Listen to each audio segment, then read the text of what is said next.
কিছুদিন আগে ছিল আমার এক রিলেটিভের বিয়ে, তাই ভেবেই রেখেছিলাম সাজগোজ হবে একদম ভরপুর। আর বিয়ে উপলক্ষে কিনেছিলাম এই ব্ল্যাক শাড়িটা।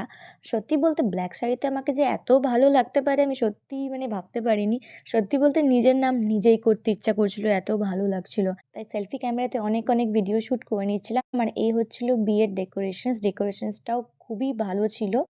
আর এই হচ্ছে আমাদের মিষ্টি ব্রাইড। তো খুবই সুন্দর লাগছিল এই বেনারসিতে আমার মিষ্টি ব্রাইডকে। আর এটা হচ্ছিল আশীর্বাদ করছিল আশীর্বাদ। তারপরে আমরা সেই ধুমধাম করে নাচ করছিলাম আমরা সব কাজিনসরা মিলে। তো বেশ মস্তি হচ্ছিল, অনেকদিন পর কাজিনসরা মিলে এভাবে ডান্স করছিলাম। আর এই হচ্ছে আমার দুটো মিষ্টি বোনু, এরা বলে চুরিয়া গানে নাচ করছিল। তো দারুণ লাগছিল। এরপরে চলে আসি বিয়েতে বসার পালা। এই হচ্ছে শুভ দৃষ্টির পরে যা যা হয় রিচুয়াল সেগুলো সব হলো। আমি আর থাকিনি। অনেক রাত হয়ে গিয়েছিল তাই ঘুমাতে চলে গিয়েছিলাম। এরপর কখন সিঁদুরদান, বিয়ে বিদায় হয়েছে আমি আর কিচ্ছু জানি না। তো পরের দিন চলে গিয়েছিলাম রিসেপশনে। তো রিসেপশনে এই দেখো আমার রিসেপশনের সাজ, একটা সি গ্রিন কালারের শাড়ি পরেছিলাম। সেদিন আর সেরকমভাবে ভিডিও করা হয়নি। এই দেখো আমার কাজিনসরা পিছনে দাঁড়িয়ে আছে। এই হচ্ছে আমার ছোট্ট কাজিনস পূর্বাশা। আর দাদা ছোট্ট করে ব্রাইড অ্যান্ড গ্রুমের লুকটাও দেখিয়ে দিই। ভিডিওটি ভালো লাগলে অবশ্যই একটা লাইক করে দিয়েছো। টাটা।